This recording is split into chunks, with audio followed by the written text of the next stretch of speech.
你跟我有缘分。那好吧，我带你走。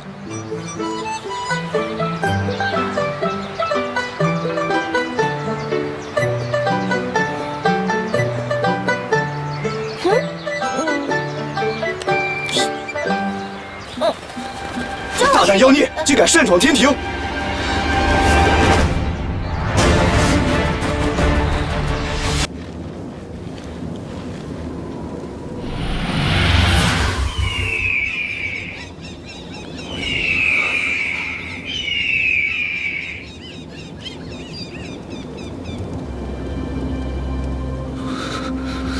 这里是瑶池禁地，有阴司看守。若不是犯了大错，你早就知道他在阴司那儿，对吗？子轩，他擅闯蟠桃林偷取蟠桃，被天罡卫当场抓获，理应受罚。如果能有一个仙桃，我们就能一块吃了。你吃了仙桃，就能提高仙力修为。幸好王母大度，没有牵连咱们九溪山。子轩，眼下正是你飞仙之际，若因此事有了差错，千年的修行就将功亏一篑。小白是我亲手教出来的，理应不能出半点差错。子轩，你不能去！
我永远不能服输，心里一输就全输了。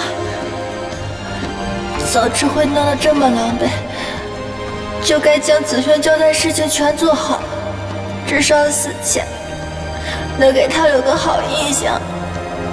子轩，对不起，我辜负了你的教导。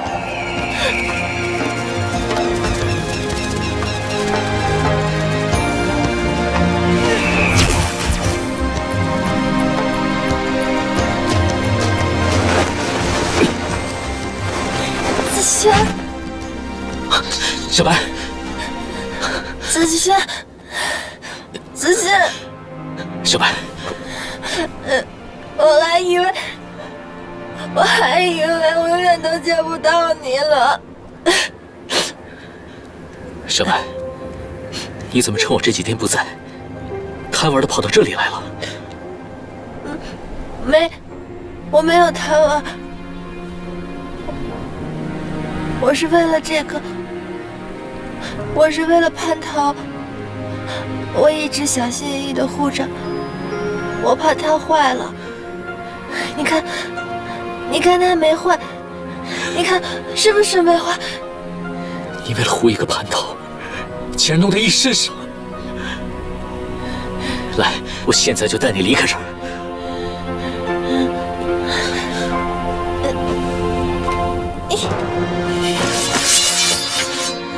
大胆子轩，竟敢擅闯瑶池！这条蛇妖擅闯蟠桃林，罪大滔天，还请你速速离去，别妨碍我们执法。即便如此，也不该动用阴司，这不是置他于死地吗？不过一条蛇妖，用阴司惩罚刚好。动用阴司，可曾请示过王母？不过是一条小蛇，我们就可以做主。口气倒是狂妄了。让开！你把我们天罡卫当摆设了吗？今日我不惜一战，也要将人带走。你不怕得罪瑶池王母？王母娘娘慈悲为怀，她绝不会眼睁睁地看着小白受尽折磨而死。紫萱，你还没有飞仙，就不把九重天的规矩放在眼里了吗？在下唯有得罪了。不要，不要，不要，不要再与九重天为敌！拿下！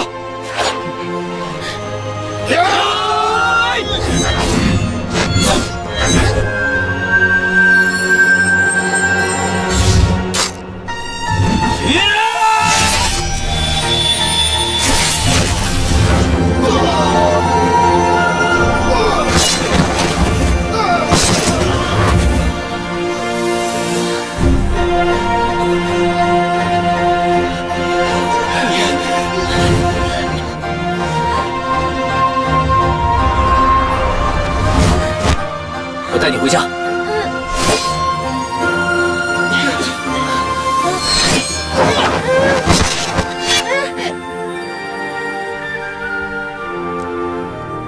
喏，谢谢仙鹤姐姐。仙鹤姐姐，为什么我回到九溪山以后，一直都没有看到紫萱？她是不是生我气了？你以为瑶池是什么地方？说来就来，说走就能走？那紫萱她……紫萱与天罡卫交手，已是触犯天条。仙鹤姐姐，这全都是我的错，跟紫萱没有关系的。但动手的是紫萱。虽然王母宽宏大度，但是紫萱主动请罪，希望能够平息风波。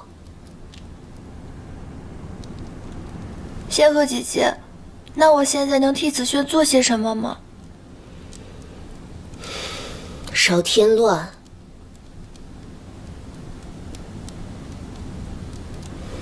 你要是真心悔过，就跪在他房门前，等他回来吧。我等，不管等多久，我都等。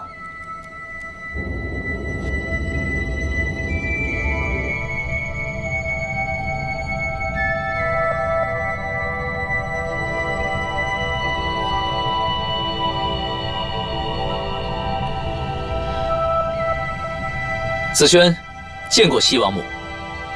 多年不见，你变了。闯我瑶池救人，罔顾戒律，冲动鲁莽。此事都是我一人所为，正如你所说，冲动鲁莽，还望西王母降罪。紫萱甘愿领罚。青帝可知道你来讨伐？都是紫萱一人所为，与九溪山没有半点关系，是我愧对了师父的教诲。当初明知道有罪，为何还要闯？小白毕竟是骊山圣母的弟子，若有任何的差池，我怕会伤到二位上神的和气。如此看来，你倒是一片苦心，为我解忧了。紫萱不敢诡辩，不愿以一己之私让二位上神为难。现在九重天上都传遍了，说我竟然为了一颗蟠桃，为难骊山门下的弟子。如此一来，倒是为我解围了。紫萱不敢。休要卖乖了。那日我也只是想借偷蟠桃一事，教训一下小白蛇九重天上的规矩。骊山门下修成正果，终归也是九重天上的人，只是没想到会闹到如此地步。罢了，终究他是善心一片。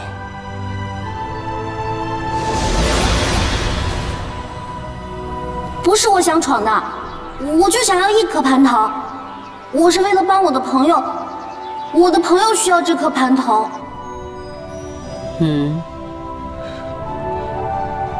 多谢西王母。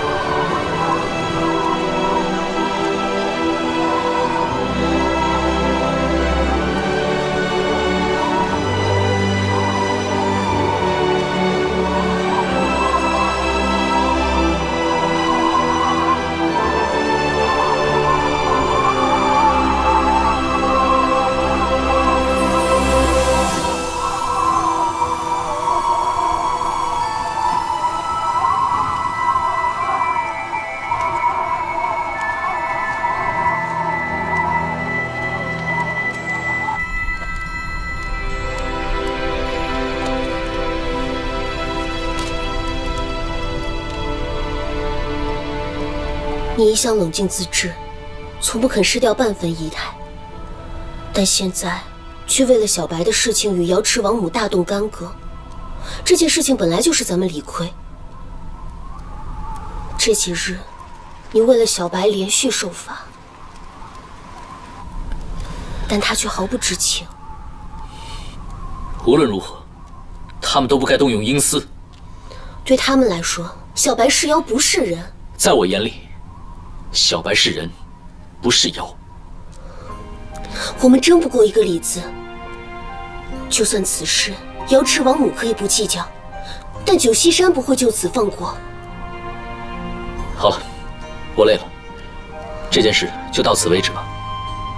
小白只能留在九溪山，哪儿都不能去。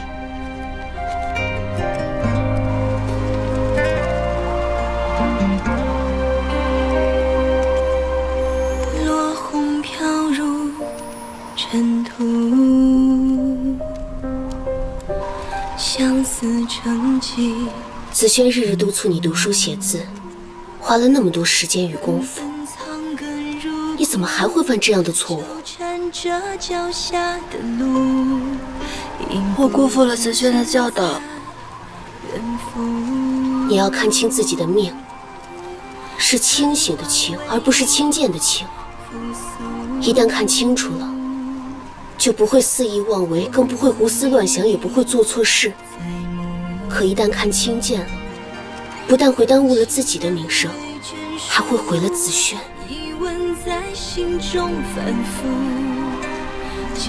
我知道了，谢谢仙鹤姐姐提点。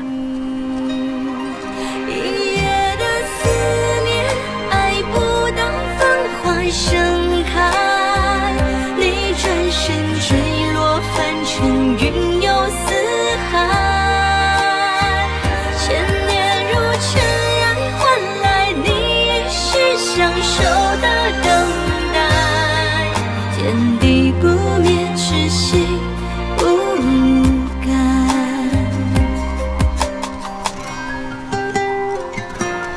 你知道哪儿错了吗？我不该擅自闯入蟠桃林。这么爱吃蟠桃，他们说你离飞仙只差一步，蟠桃有助于仙力，所以我想把蟠桃送给你。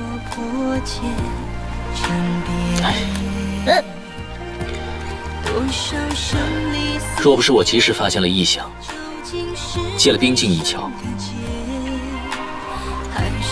若不是我及时赶到，你现在早就成了阴司爪下的亡魂了。还疼吗？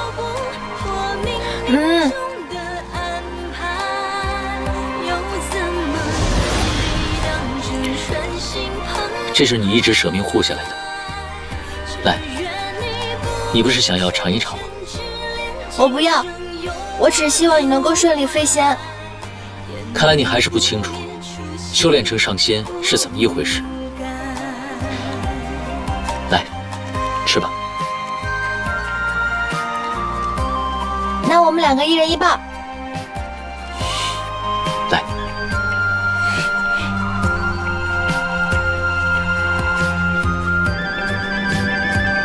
一夜的思念，爱不到繁花盛开，你转身坠落凡尘，云游四海。千年如尘埃，换来你一世相守的等待，天地不灭。今天我让你画景色，你盯着我干什么？哦，子轩，你刚才明明是闭着眼睛的，你怎么知道我在盯着你呀？这是什么法术啊？我忽然想起来，灵楚还在休养，不知他心火的情况怎么样了。我该去看看他了。灵楚，就是那个要取我蛇心的人吗？你要不要跟我一起去看看灵楚？不用不用了，我还有好多功课没做完呢。子轩，你去忙吧，我先走了。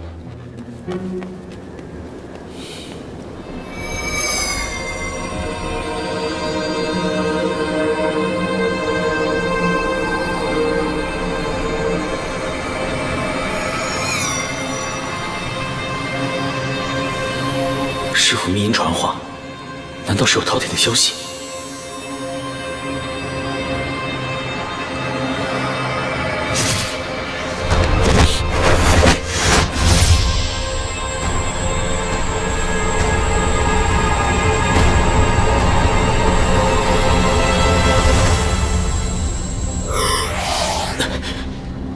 你怎么能私自读取？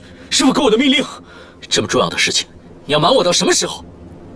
饕餮逃出昆仑山，滥杀无辜，白帝竟然隐秘不报。若我能将饕餮带回，九重天上无需知晓。你身上的伤，都是饕餮所为。你现在伤势未愈，根本就不是饕餮的对手。上回你没能拦住饕餮，这次有了饕餮的消息，如果再让他逃了，岂不是责任更大？只怪我心火未愈。饕餮的先例不在你我之下，你还有伤在身，完全不可能生擒饕餮的。子轩，我们相识1000年，虽分属不同的门派修炼，但始终惺惺相惜。我们一同平定四海之乱，那一场场战役，我们始终并肩作战。但这一次不同，饕餮之事事出昆仑，你最好不要插手。而我，就算粉身碎骨，这也是我的责任。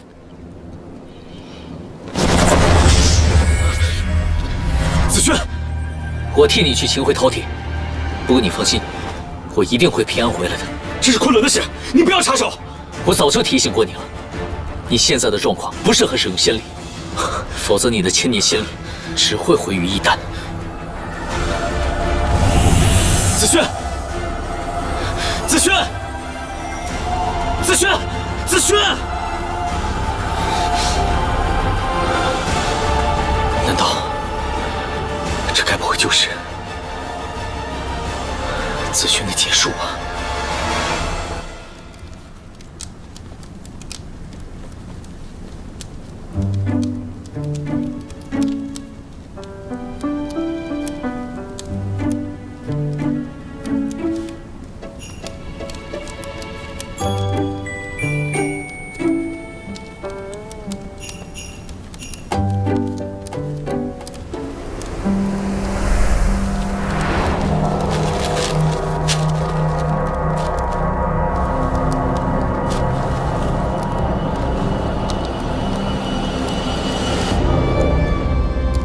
仙鹤姐姐，仙鹤姐姐，子轩他去哪儿了？你犯了那么大的错，当然要给你一些时间反省了。我已经每天都在反省了，我以后再也不会让子轩为难了。你想他了？嗯，仙鹤姐姐，你快点告诉我吧，子轩到底去哪儿了？前段时间我教你做人的道理，有些严厉了些，你没放在心上吧？我知道那是仙鹤姐姐为我好。这做人呢，不像做妖，做妖可以随心所欲，但是做人却要揣测人的心思。是不是子轩生我气了？仙鹤姐姐，你快教教我吧，我怎么样才能让子轩不生我气呢？要不，你做个样子，假装离开九溪山，让子轩忧愁紧张。一旦他为你担心，就说明他真的把你放在眼里，就会去找你。到时候你再道个歉，不就行了吗？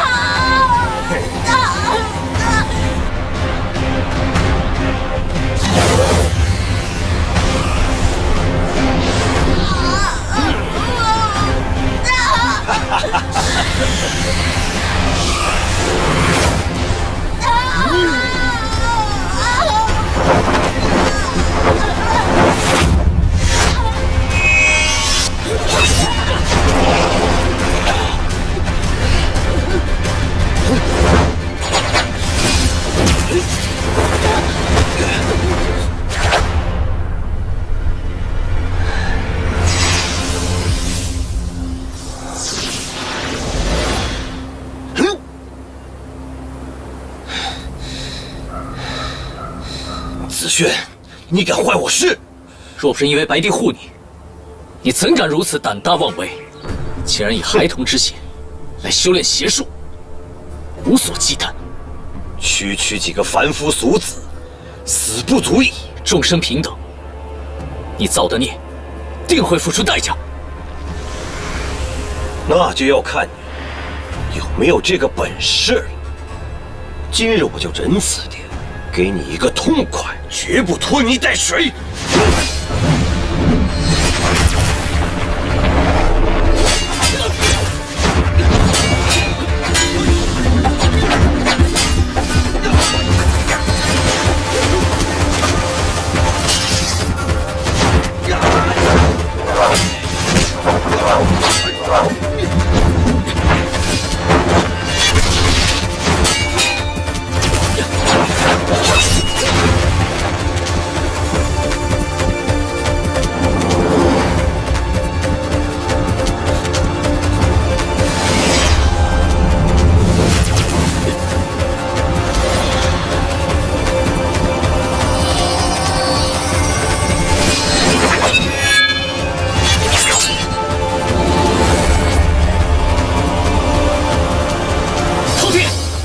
身为龙族，却想要坠入魔道，修炼邪术。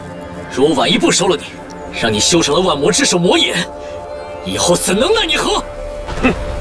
我今天就算是死，我也要带上你。我不会杀了你的，我要你活着，反省赎罪。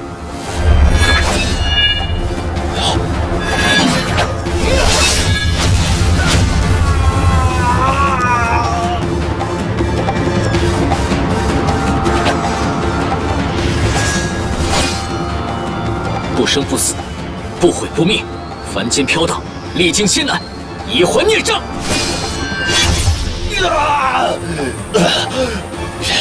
你竟然占我先根，你还不如杀了我！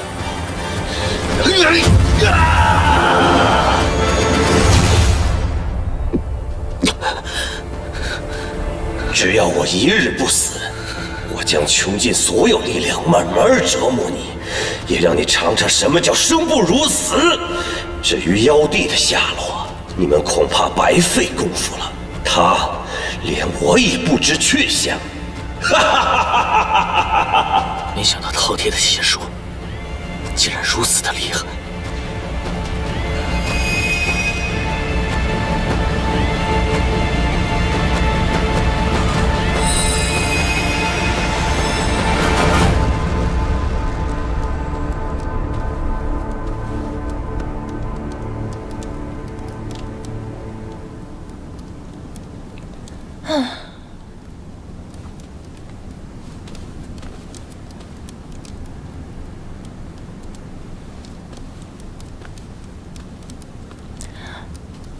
子轩怎么还不回来呀？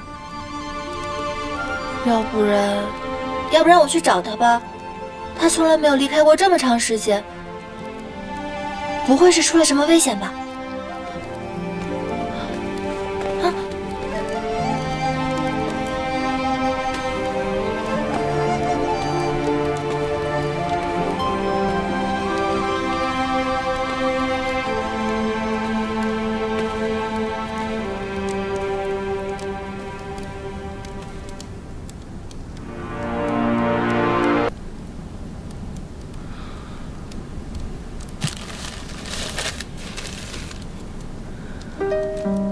我悟出了一个道理。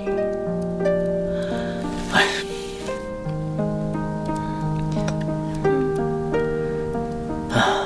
这应该是领悟的悟吗？怎么能写成错误的悟呢？生死熟虑。哎呀，这深思熟虑怎么能跟生死扯上关系呢？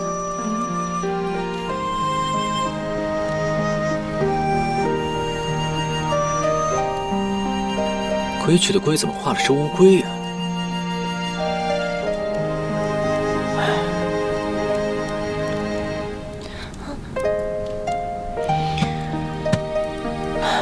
看来明天开始得加紧鞭策，写一封信都是错误百出的。子轩，你这个时候的反应不应该是担心吗？怎么还会有闲情逸致改我的信呢？可是如果子轩没来找我，他也没有把我放在心上呢？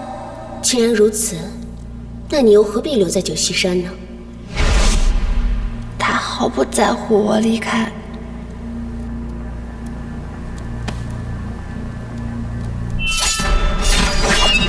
小心！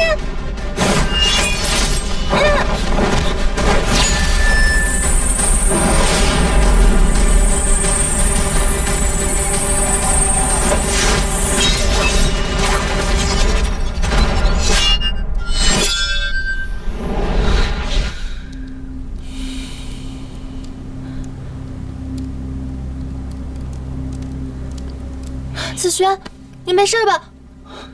我没事。饕餮竟然将一丝魂魄留在了天机剑上，那怎么办？你赶紧去追他吧。你怎么这么傻呢？就你这点本事，还想保护我？真不知该说你胆大，还是少根筋了。我这点伤不碍事的。饕餮的魂魄跑了，你赶紧去追他吧。只要还留在九重天上，就一定能追到。眼下，治好你的伤最为关键了。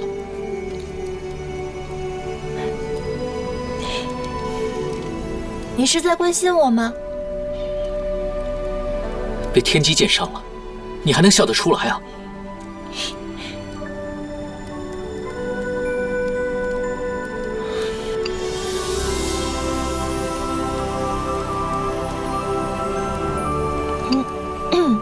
苦吗？不苦，一点都不苦。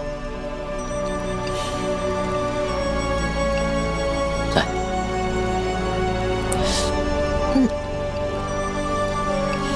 再喝一口吧。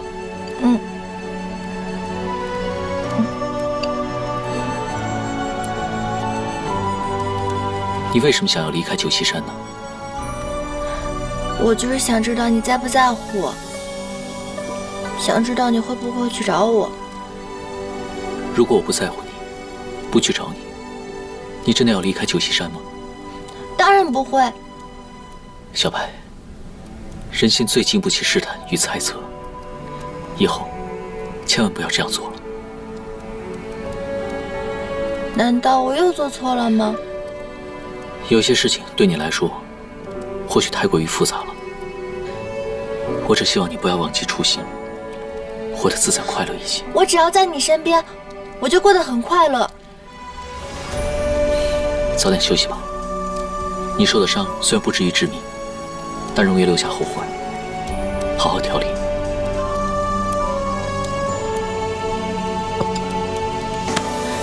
子轩，你能不能留下来陪陪我呀？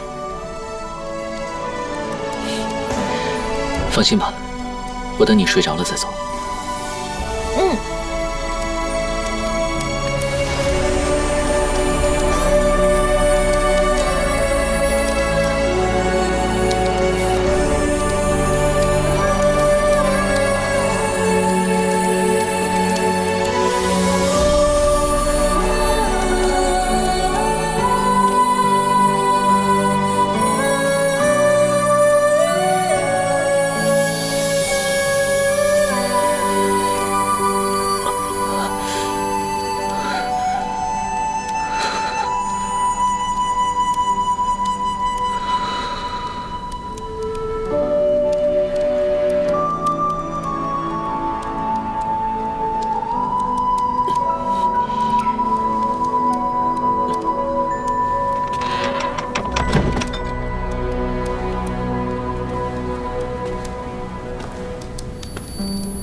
元神出现裂痕，根基不稳，这痛竟是蚀骨裂心。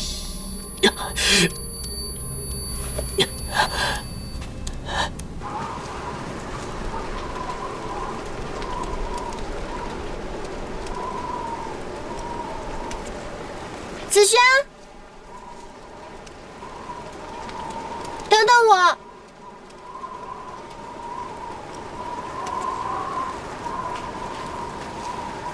小白，你的伤全好了吗？谁让你出房门的？你又忘记带伞了，我来给你送伞的。我怕你着凉了。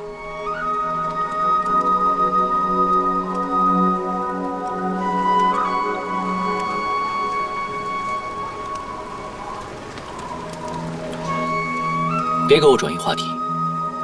如果你的伤势加重了，那该怎么办？我躺了几天，早就好了。我要是再躺下去的话，才会生病呢。看你脸上这么开心，是发生了什么事吗？又被你猜到了。我准备了一个礼物要送给你。哎，你等等。难不成你又去了蟠桃林，偷了蟠桃吗？上回犯了那么大的错误，再笨也会记住教训了。这是仙鹤姐姐送给我的桃花，漂亮吗？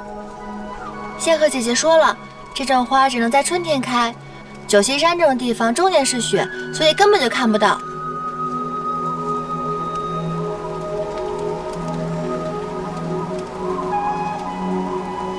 难怪你一直把桃花当成自己的宝贝。这个桃花是我特意给你送来的，你喜欢吗，子轩？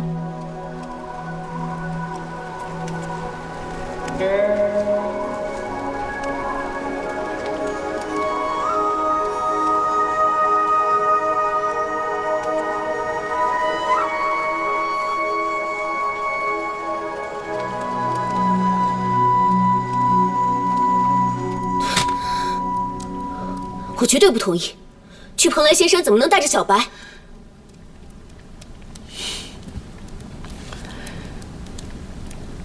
你这反应会不会太大了些？我是说，蓬莱仙山门规森严，带着小白恐怕有些不妥。更何况百草仙君那儿也没法交代。你放心，我会妥善处理的。你送了小白的桃花，他就当成了宝。我倒忘了，小白从小就没有见过桃花。眼下正是蓬莱仙山桃花盛开的季节，我想让小白好好的看一看这满山的桃花。子轩，你似乎对小白过于的偏爱和纵容。是吗？我倒觉得我对小白严厉了一些。他现在肯定苦着一张脸，好好的念书呢。我对他是不是太过于强人所难了？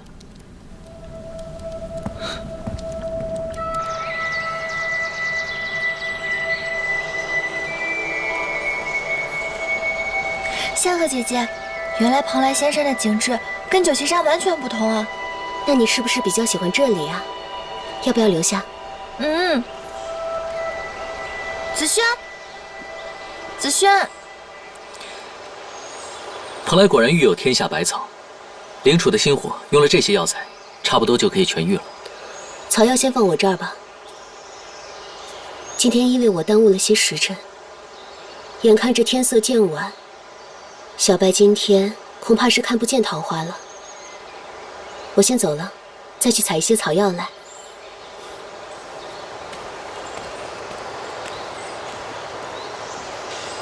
没关系的，今年桃花谢了，明年还能开。今天看不见，早晚都能看见的。你想得倒透彻呀！花开花落，终是万物法则。我本来想带你看看这晚上的桃花林，晚间的桃花林啊，别有一番景致。现在看来不需要了。不是的，子轩，我刚才说的话都是骗你的，你不要信我。既然如此，那刚刚为什么要惺惺作态呢？这可不像你啊。不是你跟我说的吗？做人要设身处地的为别人着想，难道我又做错了吗？你没做错，这次是我故意逗你的。走吧。树白头，拈一朵落花遮住离愁，就很轻描，化作眉心的皱。几番春秋，想念没超过几个年头，也是手心握不住的红豆。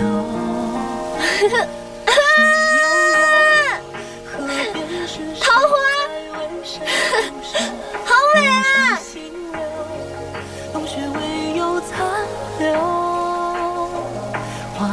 原来夜里的桃花林这么美啊！我只送了你一枝桃花，你却给了我整个桃花林。九溪山终年风雪，难得见到这样的景色。不过这里再美，也没有九溪山美。蓬莱仙山的桃花林是仙界最美的地方。这里10个桃花林也比不上一个九溪山。九溪山的水，九溪山的雪，九溪山的美，样样都好。因为有你。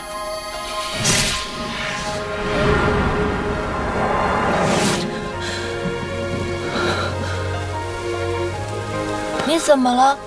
是不是我又说错什么了？你没说错什么。哦，对了，你刚刚想说什么？接着说。我刚才想说，因为九溪山有你，这够了。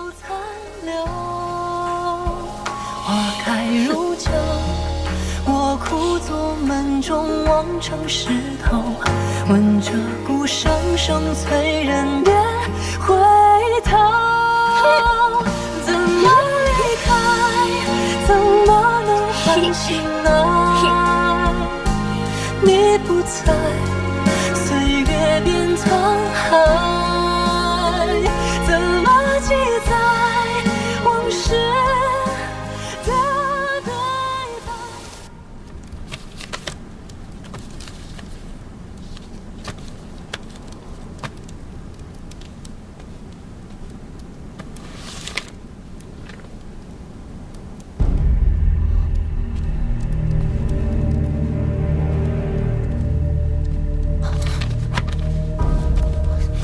青帝，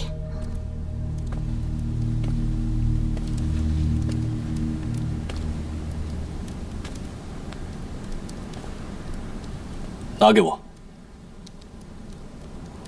拿给我。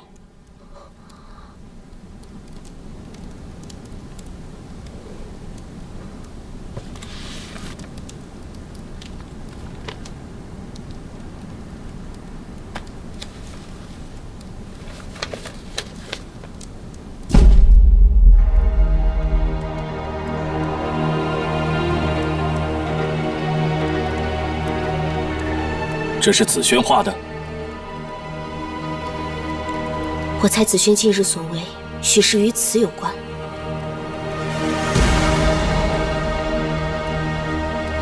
他这是要毁了他自己。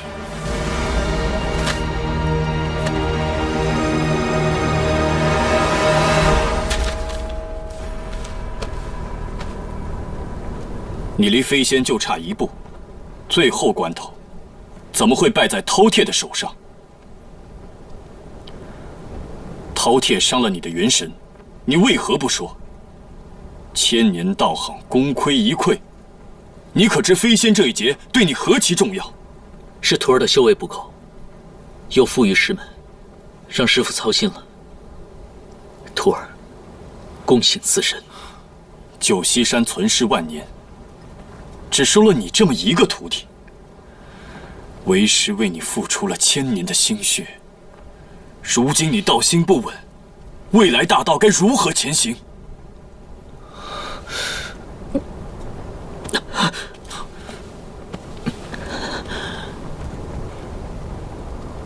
元神已有裂痕，究竟发生什么事了？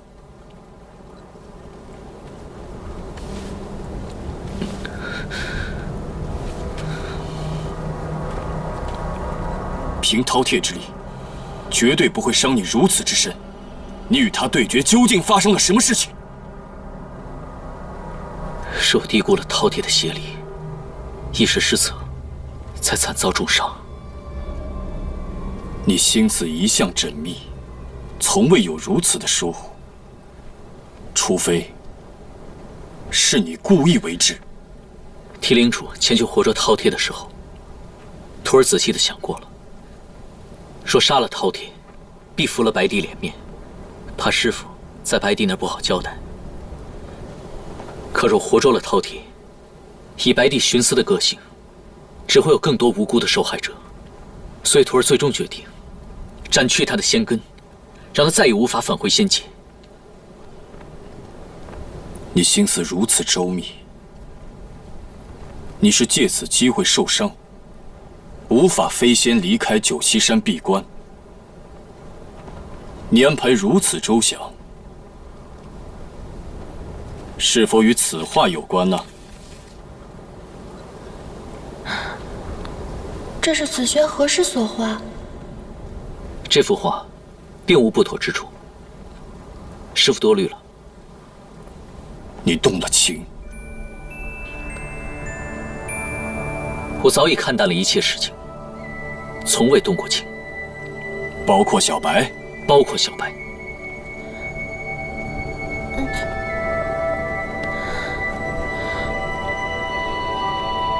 好，既然你与小白无情无念，他本就该在骊山修炼，让他从此离开九溪山。我未曾违逆过师命，一直以来，凡事都是由师父安排的。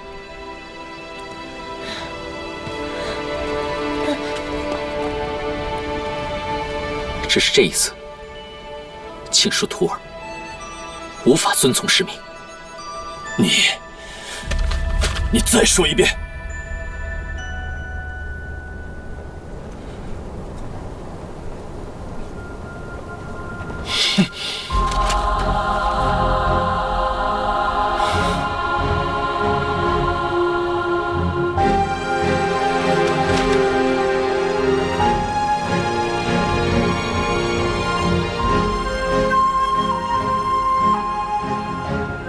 子轩，你可还记得，当年昆仑山出狱之时，你修行之心是何等坚决吗？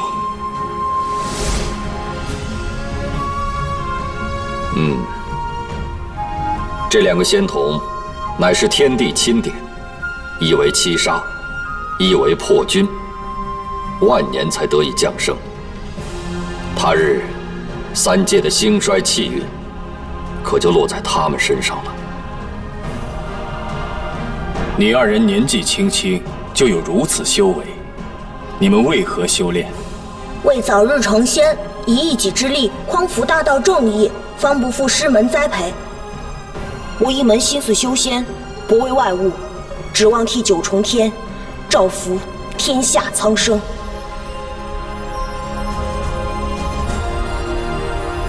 我再问你，修行1000年，方可飞仙；闭关1000年，才有可能位列仙班。这1000年的修行，这清冷和寂寞，你们受得住吗？子轩，能办到。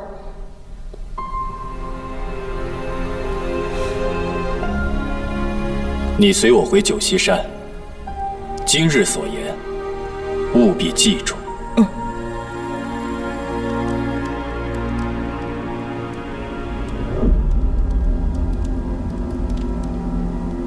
1000年来，你随青帝四处征战，难道不是为了早日飞仙吗？你受的苦，受的伤，都没能动摇你的道心，如今却为了一条蛇妖让元神受损。子轩，元神受损，夜夜生不如死，这样的痛苦煎熬，值得吗？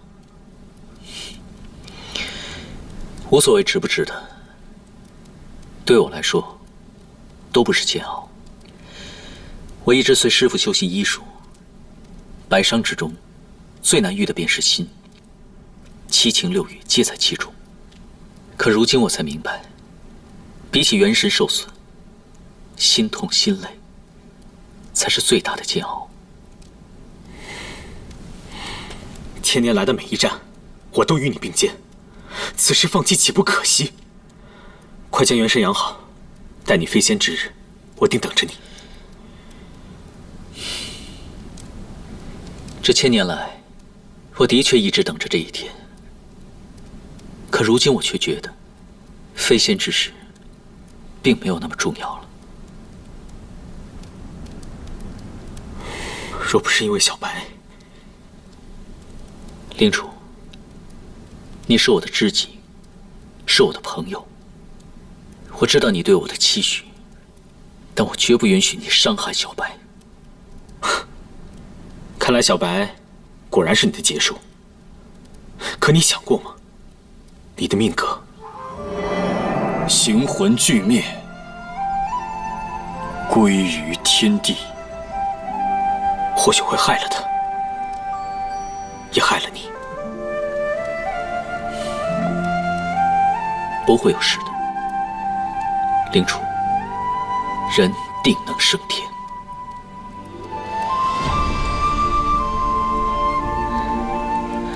子轩没有告诉过我，原来人伤心痛苦的时候，心这么疼，感觉像锤子锤下去一样。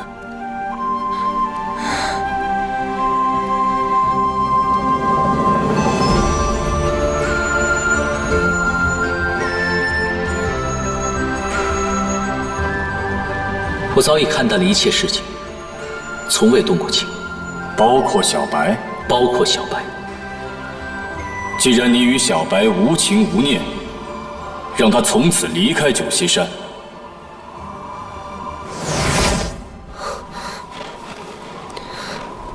九溪山上都传遍了，青帝要将小白赶出九溪山。所以，你是在替小白担心，还是暗喜？我之所以会这样做，完全是因为担心子轩。恐怕你错估了形势，看错了子轩。以前的子轩绝对不会忤逆青帝半分，如今却为了小白与青帝顶撞。一个刚刚修炼成人形的蛇妖，竟能让子轩如此做。他们才短短数载的缘分，这些时日你日日替我熬药，如今我已痊愈，尚未亲自向你道谢。不如送你几句话当做谢礼。100年是缘，数载亦是缘。你只有放下对子轩的执念，才能看透子轩的心思。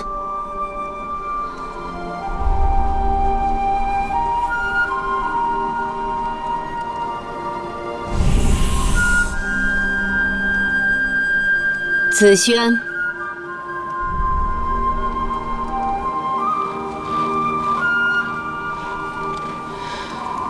圣母，没想到你竟会元神受损。此事与小白无关，是我行事鲁莽。你有没有想过，七杀阁为何注定一生孤寡？子轩，从未想过。你心里面就从来没有半点怨恨？若是动了情，便有了牵挂，还怎么守得住3界大道呢？你心如玲珑，如此通透。当初我把小白送到你身边，也不知道是对的，还是错的。修仙之路凄苦，他便是我身旁唯一的春色。自从来了九溪山，他便如雪原之上的桃花，1000年风雪，难掩俏丽。一切的心动，皆是为了他。既如此，你便更应该珍重，不然这风雪之中，又有谁能护着他？上古开天地时，阳气上升，阴气下沉，这阴阳相聚之处，就能生出此等冰晶。这朵冰花，或许能助你恢复元神。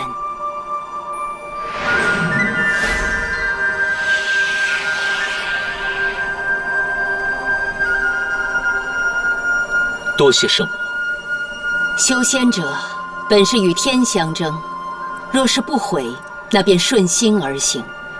阴中有阳，阳中有阴，万物从无不变的道理。或许有一日，3种天定的命格也会有逆转注定的运势。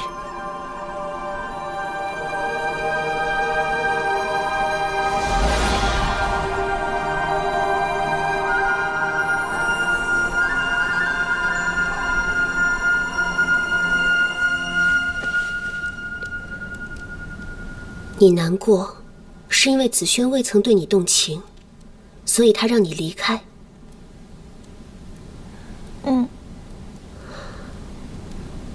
那你想留下来吗？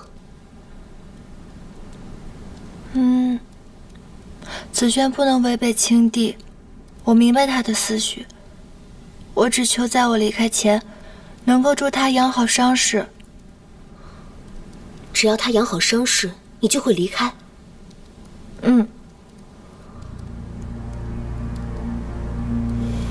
其实这倒不难。丹药坊有东海冰心枝，可以帮助紫萱迅速的疗伤。只可惜所剩不多，他把大部分都给了灵楚。东海冰心枝无色无味，如果能融入茶水，让紫萱喝掉，我这就去学。且慢，取而不告是为妾。小白，如果你偷拿了东海冰心枝，你知道是什么样的罪过吗？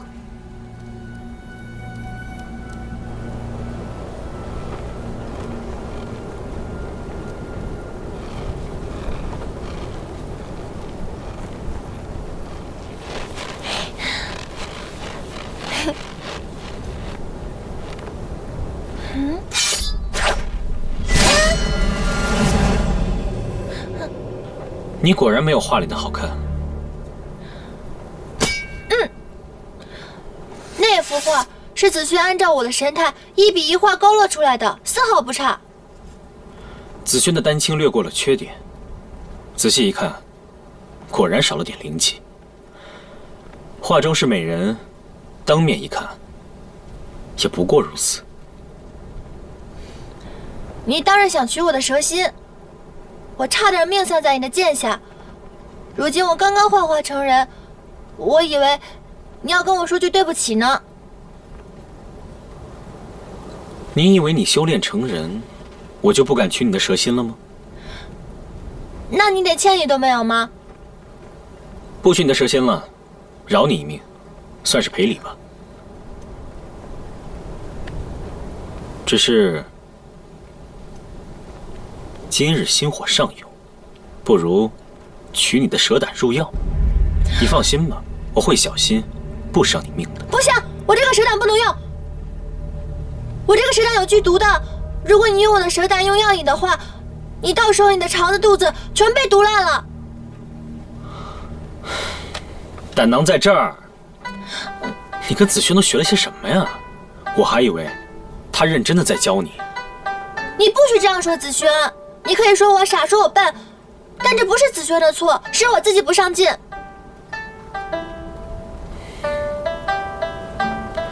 以后不要因为你傻你笨连累了紫萱。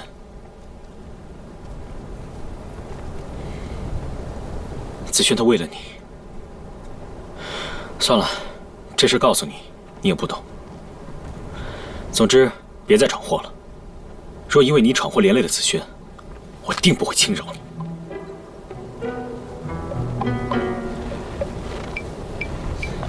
还有，没事别在丹药坊附近瞎晃悠，这其中有重要的东西。若是让青帝知晓你进去了，连累的人是紫萱。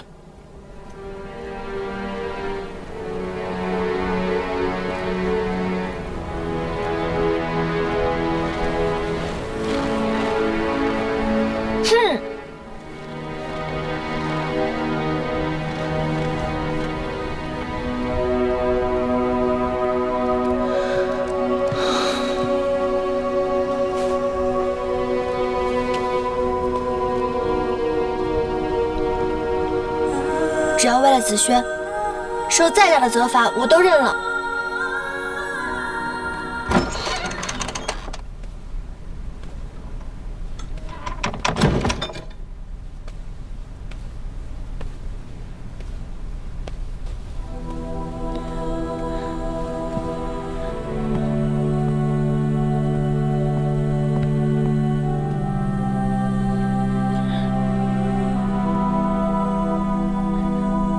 和姐姐说，在第一个丹炉内。第一个，这是第一个。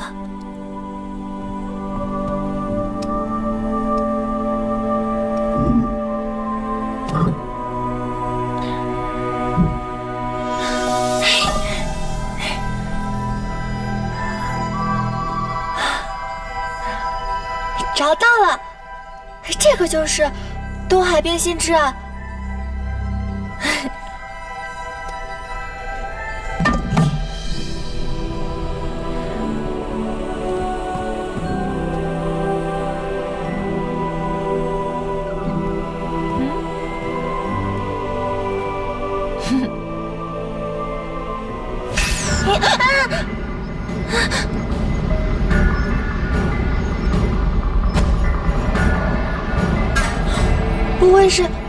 不会是被人发现了吧？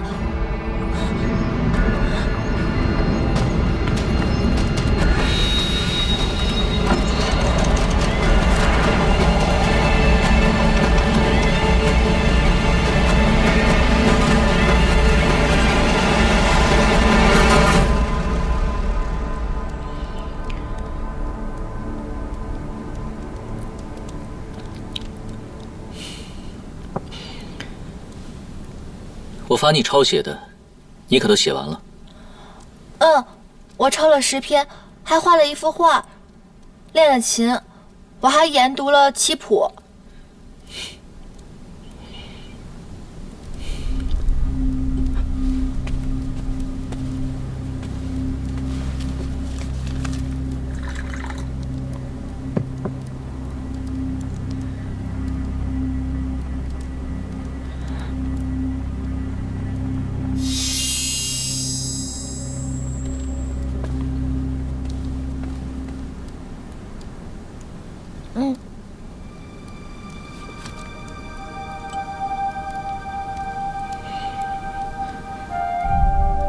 你发什么愣啊？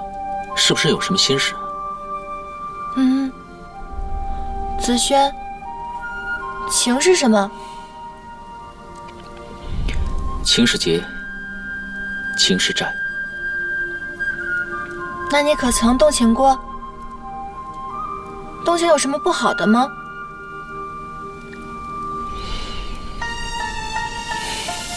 你是听到了什么吗？怎么突然问这个？为什么别人都有7情6欲，而你没有呢？7情6欲我可教不了你，这个以后你自然就会明白了。或许我现在已经懂了。真的明白了？我可是花了1000年都没有看透呢。子轩，我想当一个真真正正的人，不想当一个被你随手捡回来的小白蛇。我想有一个名字。小白就是个名字？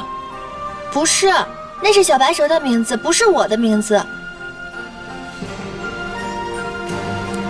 我现在已经是人了，我也会哭，会笑，会闹，会痛。我想让你帮我起一个名字，我想让你把我当成一个真正的人来看待。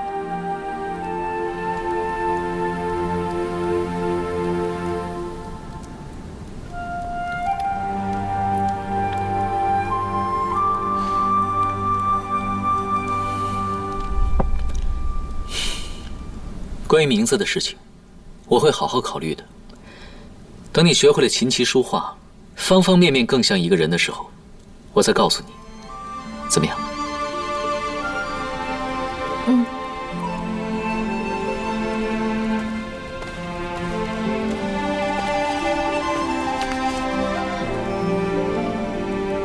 至少在我离开前，能用人的身份跟你相处。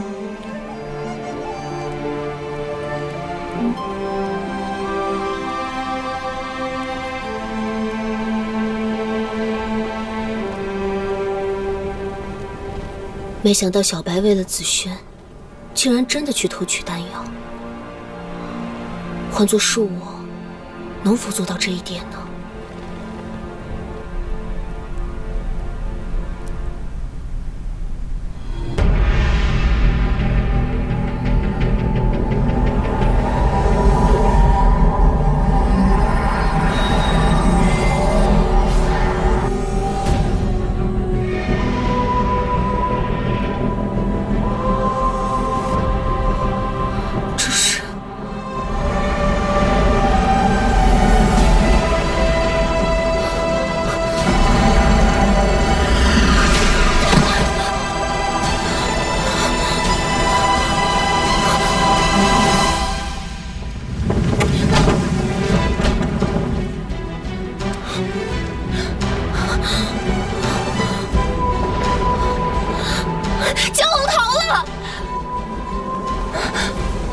蛟龙，不是被关在丹药房里吗？怎会如此啊？谁进过丹药房？我。小白，你这是犯了无可弥补的大错。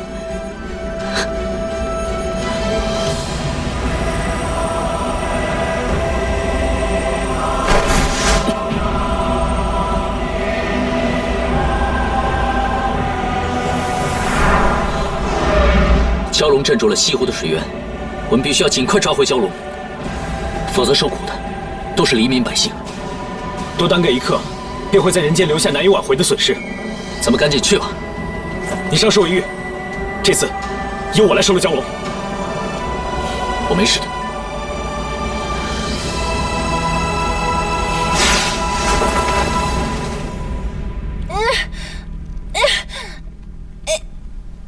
仙鹤姐姐，仙鹤姐姐，一切都是我的错，紫萱不能替我去，她身上还有伤啊！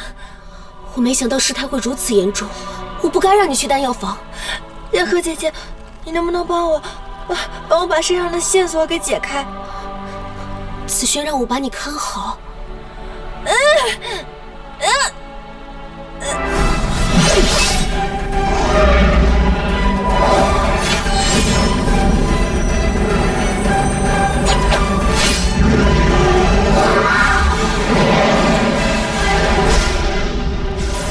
这屏障挡不了多久，蛟龙以西湖为据，占了优势。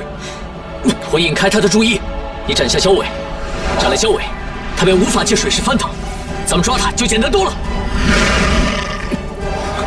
没心的血，不碍事的，你无需担心。你元神受损，如何与蛟龙正面迎战？当初东海一战，我孤身一人与蛟龙大战3天3夜都安然无恙，现在有你帮我了，难道还擒不了蛟龙吗？擒下了蛟龙，咱们再在九溪山好好的较量一番。好，那你去引开蛟龙的注意，我来斩蛟尾。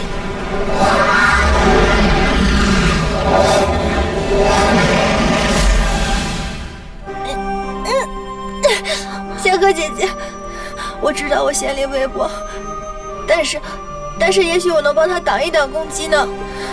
上一次我帮她顶住了天机剑，这次没准我能够替她挡。我不能帮你。小白，这线索是紫萱亲自设下的，你冲不破的。可是上次灵初，你上回能替灵初解了线障，我相信这一次你也一定可以的。如果仙鹤姐姐你实在不愿意的话，我不会勉强你。但是我就是想试一试，万一我可以帮她呢？